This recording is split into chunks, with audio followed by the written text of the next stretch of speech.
Hi guys, good evening and welcome back once again to the EdWord. I'm your host Eddie, and in tonight's video I will be discussing what I thought of the latest and very entertaining film to drop from Universal Pictures, which drops starting tonight in theaters, Cocaine Bear.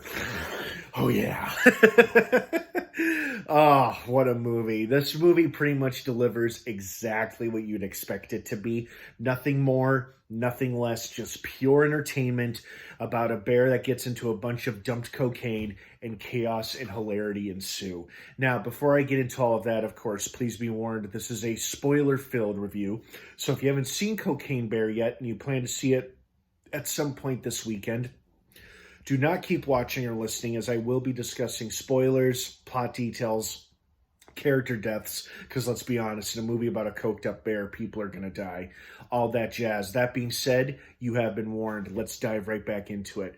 First and foremost, I really enjoyed it, but the thing that I found it was a bit lacking until it hit me while I was watching the movie, that this was more of a crime comedy than it was creature feature. And that's partially on me because it was actually quite well advertised as a crime comedy.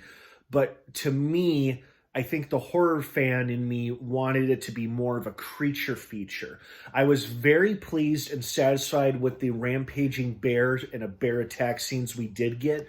The horror fan, the gore fan within me was very satisfied with the amount of animal attack violence and bear attack gore that resulted as a result of the bear huffing down all that cocaine.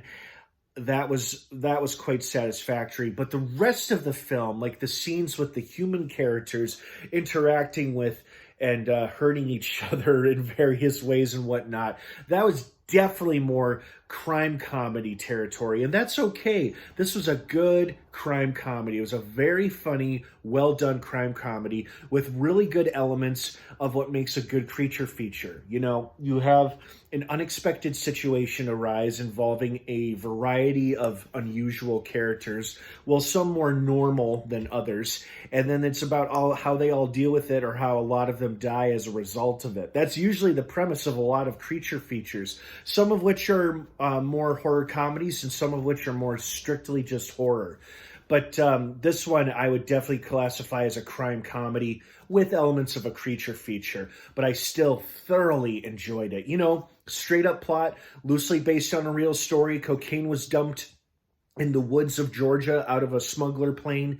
And I guess in real life, the guy, the drug pusher himself, literally was pushing drugs out of the plane. And I guess he died when his parachute failed to open. Although in this movie, they had him, he stupidly hit his head really hard and he fell out of the plane before he could even open his parachute. And the cocaine scattered all over the woods. A black bear got into it. And apparently it was probably, really hyped up for a few minutes or so before its heart gave out and it died, probably of an overdose. That's the true story. That's the extent of the true story. The bear did get into cocaine, ate, I don't know how much of it, but its heart probably seized up within minutes of eating that cocaine, overdosed, and died. I believe it's on display and stuffed to this very day, either in Georgia or somewhere else in the South. This movie obviously took a lot of liberties here. They had the bear ingest the cocaine and go on a coke-fueled killing rampage. And my friend and I were talking about this. It didn't necessarily attack people at random. It attacked people who had cocaine on them or who had been around cocaine. And it was smelling and detecting it off of them, and that's why it went after them. Of course, it also, once it got the taste of blood in its mouth, like it ate that one guy's head clean off, the one delinquent youth, or the pube, as Margot Martindale's character, the park ranger, referred to him, a gang of pubes, like referring to them because they're adolescents going through puberty, but she called them pubes. See, shit like that makes this movie works.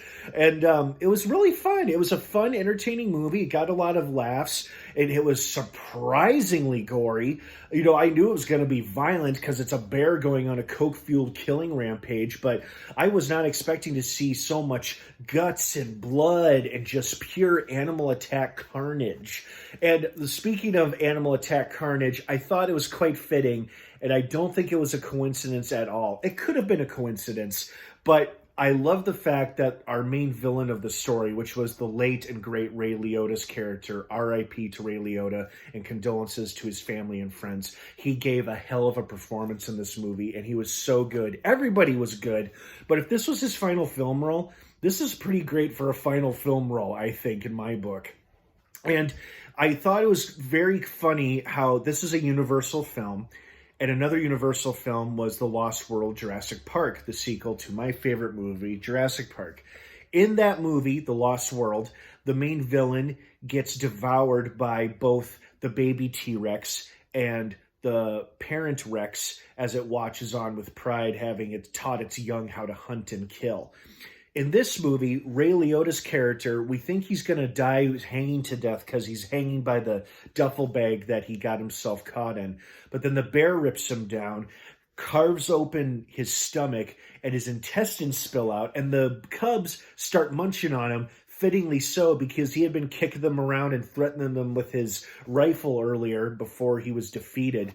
And of course, it ends with the bear, you know, chomping down on his head, I believe, and they munch on him for a minute or so, and then his body goes falling off the edge after the bears are done with it, and then floats away down the river. I thought it was very funny how this movie echoed that scene from The Lost World where the parental animal taught the baby animals how to eat or kill. And it did so by carving open Ray Liotta's character's stomach and allowing the cubs to just pull out his intestines. That was satisfying as hell because it was extremely reminiscent of one of my favorite scenes from The Lost World, which is that villain's death scene. So I really, really enjoyed that. That was fun to watch. And the whole movie was fun to watch. You know, it had interesting, funny characters. You know, you had the son of the drug lord who's going through a recent loss, losing his wife. And it had the other drug lord, the drug dealer who just wanted to get the job done, find the drugs, and get out of there.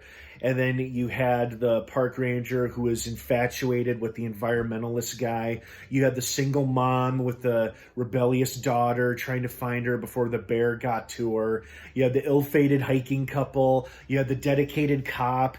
It was a great cast of characters played by some very funny, talented people. So overall, this was a fun, solidly entertaining movie, and I highly recommend it to all of you. Of course, if you're watching this, you've already seen it and hopefully agree with my sentiments. And if you didn't like it as much as I did, I want to hear your thoughts and feelings and your opinions down below in the comments section. Let me know why you didn't like it as much as I did, or if you did enjoy it as much as I did. I'd love to hear from you. Thank you so much for watching. Have a wonderful rest of your night. Cocaine Bear is now playing in theaters. Get tickets now. It's a fun movie. Leave the kids at home for this one because it's pretty violent. All right. Have a great rest of your night, everyone. Thanks for watching. And of course, until next time, may the force be with you.